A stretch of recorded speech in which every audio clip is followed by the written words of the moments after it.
வணக்கம் உறவுகளே. இன்றைய காணொளி நம்மளோட சமையல் தான். இன்றைய சமையல் தான் பாருங்கள் உறவுகளே. நாம் இன்றைக்கி பண்ணுற சமையல் பாருங்கள்.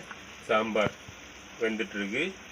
சாம்பார் ஒரு பக்கத்தில் வேக வச்சுருக்கு. அப்புறமா இங்கே ஒரு புது விதமான ஒரு டிஷ் பண்ணுறதுக்காக தான் ஒரு 5 வெங்காயம், பச்சை மிளகா வெட்டி போட்டு வேக வச்சிட்ருக்கோம். உப்பும் போட்டுட்டோம்.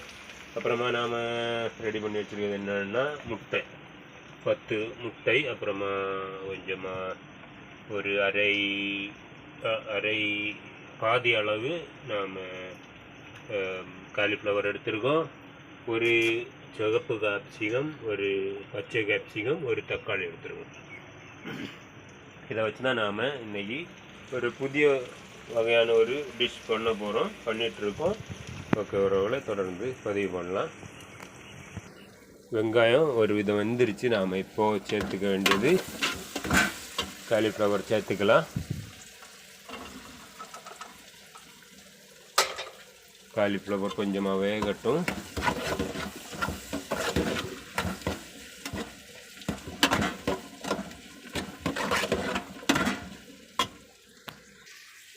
காலிஃப்ளவர் கொஞ்சமாக வெந்துருச்சு. நாம் அதுக்கு கூட தக்காளியும் நாம் வெட்டி வச்சுருக்க கேப்சிகமும் சேர்த்துக்கலாம்.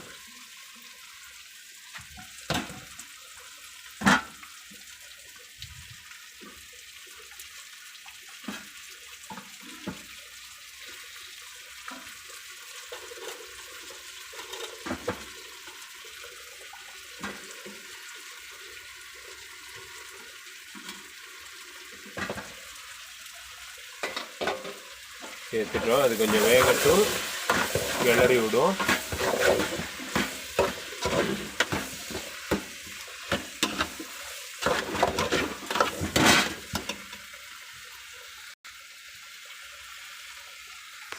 உறவுகளே, நம்மளோட